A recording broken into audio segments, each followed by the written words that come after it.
I should do better, be better, have more. I want to say no, but I can't. I smile when I want to cry. I shrink when I should stand tall.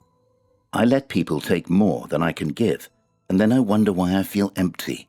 We all experience this, that gnawing feeling of not being enough, the exhaustion of proving our worth, the guilt of wanting rest, the fear of rejection when we choose ourselves. These moments, these feelings, aren't just passing thoughts, they're wounds. And these wounds don't come from nowhere. They're etched into us, shaped by the world we live in, a world that teaches us to doubt ourselves, to seek love at the cost of our own needs, to silence our pain just to belong. But suffering isn't just something to endure. These wounds have names, patterns, and antidotes. And understanding them, that's the first step toward healing. In this video, we're diving into the psychology of suffering, how you and I experience it, and how understanding your archetypal wounds can lead to healing. Welcome to Mantis Library. This is where we ask hard questions, challenge what we've been taught, and unlearn what no longer serves us. Let's begin. When we talk about suffering, it's easy to think of it as something that happens to us, something outside our control.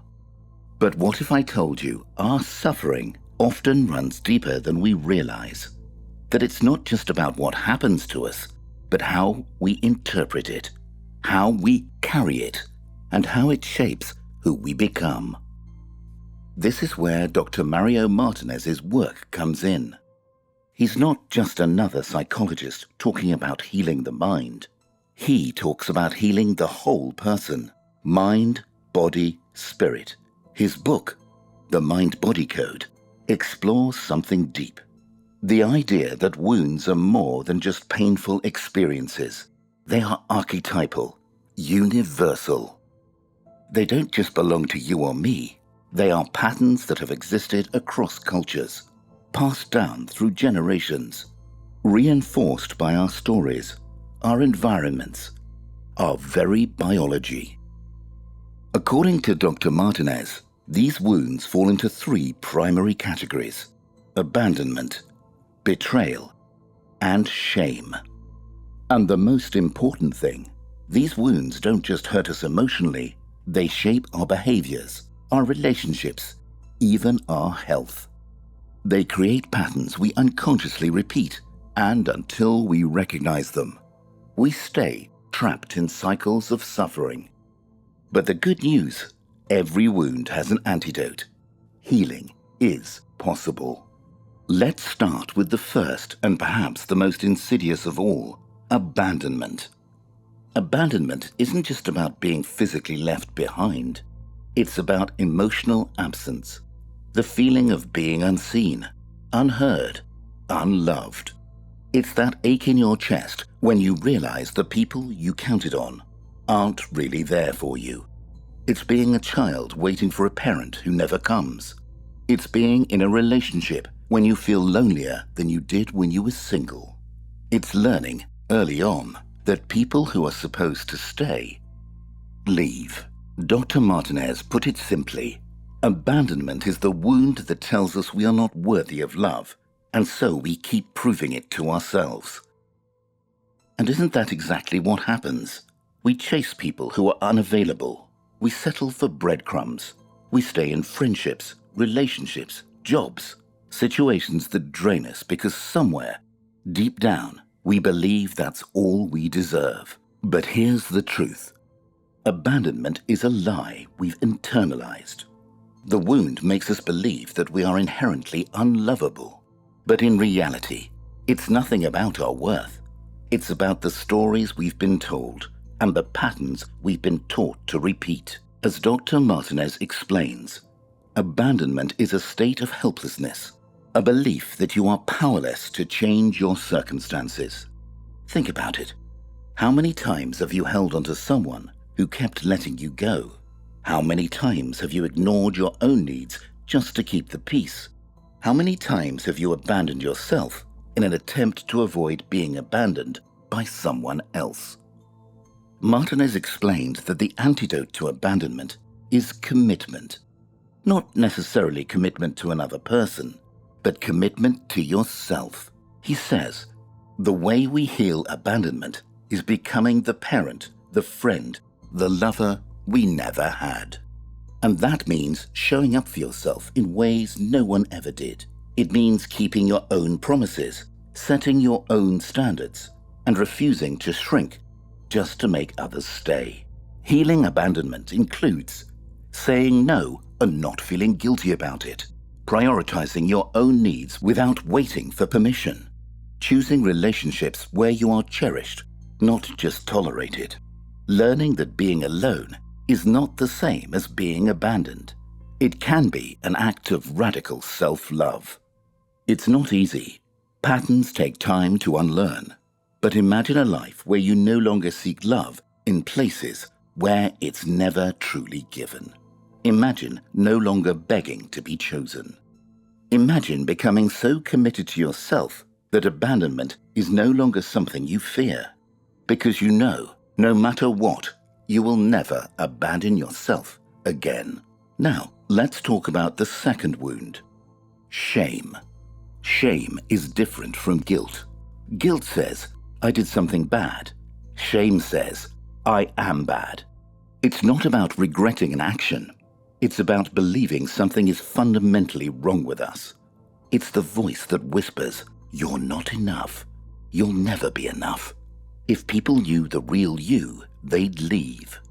And so we spend our lives running from it, covering it up, doing whatever it takes to avoid being seen as flawed, weak, or unworthy. Dr. Mario Martinez describes shame as a biological response to being devalued in the eyes of others. It's wired into us.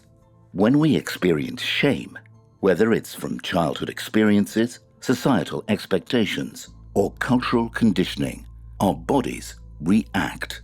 Our shoulders hunch, our eyes drop, our posture collapses.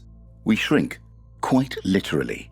It's as if our nervous system is trying to make us invisible, to protect us from judgment. Just think about when you felt shame. Maybe you were ridiculed as a child for something small, crying too much, talking too loudly, or being too sensitive. Maybe you were told you weren't pretty enough, smart enough, talented enough. Or maybe your culture, religion, or family imposed rules on who you should be. And when you didn't fit the mold, the message was clear. You're wrong. You're a disappointment. Shame is like a poison. It spreads silently, shaping the way we see ourselves. And because we don't want to feel it, we develop coping mechanisms. Some of us become perfectionists, desperate to prove our worth. Some of us become people pleasers, saying yes when we want to say no, bending over backward just to avoid disapproval. And some of us withdraw completely, believing that if we don't let people in, they can't reject us. And the problem with shame is that it thrives in silence. The more we keep it hidden, the stronger it becomes. So, what's the antidote to shame? According to Dr. Mario Martinez, the antidote to shame is honor. He asserts that the way to heal shame is through self-honor, through recognizing your worth and refusing to let the world define us. When you honor yourself, you take back the power shame has stolen from you. This means speaking kindly to yourself, the way you would to a friend. It means allowing yourself to take up space, to be seen, to be imperfect. It means recognizing that your worth isn't dependent on external validation. One way to start healing shame is by practicing what Dr. Martinez calls cultural humility, changing the messages we've been given about who we should be. If your shame comes from being told you're too emotional, honor your emotions. If your shame comes from not meeting unrealistic beauty standards, honor your body. If your shame comes from feeling like you don't belong, honor your individuality. Because shame only has power when we believe it, when we expose it, when we challenge it, when we refuse to shrink in its presence. That's when we begin to heal. And now the third wound. Betrayal. Betrayal is different from the other wounds because it breaks something fundamental: trust. When someone betrays us, whether it's a friend, a partner, a family member, or even a system we believed in, it doesn't just hurt, it changes how we see the world. We become cautious, guarded. We start expecting disappointment. We tell ourselves, never again. Dr. Martinez explains, betrayal is a wound that creates disillusionment. It makes us question not only the person who hurt us, but our own judgment. This is why betrayal is so damaging. It doesn't just make us lose trust in others, it makes us lose trust in ourselves. Maybe you trusted someone with your deepest fears, only for them to use them against you. Maybe you were loyal to someone who turned their back on you the moment it was inconvenient to return the loyalty you showed them. Maybe you loved someone who walked away without looking back. Whatever the experience, betrayal teaches us that love can't be trusted, that vulnerability is dangerous, that people will leave the moment we need them the most, and so we build walls. We become cynical. We tell ourselves that if we never get too close, we can never get hurt. But here's the thing. Those walls don't just keep pain out, they keep love out too. So what's the antidote? According to Martinez, the antidote to betrayal is loyalty. But not just loyalty from others, loyalty to ourselves. He says, healing betrayal isn't about trusting others blindly again.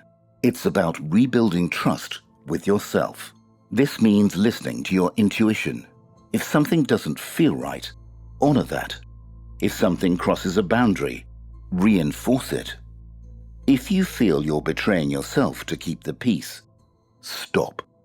Healing from betrayal isn't about pretending it never happened. It's about learning to stand by yourself no matter what. Loyalty to yourself is the foundation of all healing. It's the promise that you will always have your own back, no matter what. Because abandonment, shame, betrayal, they don't have to control us forever. They don't have to be the stories we live by. When we name them, when we understand them, when we recognize the patterns they create in our lives, we take back our power.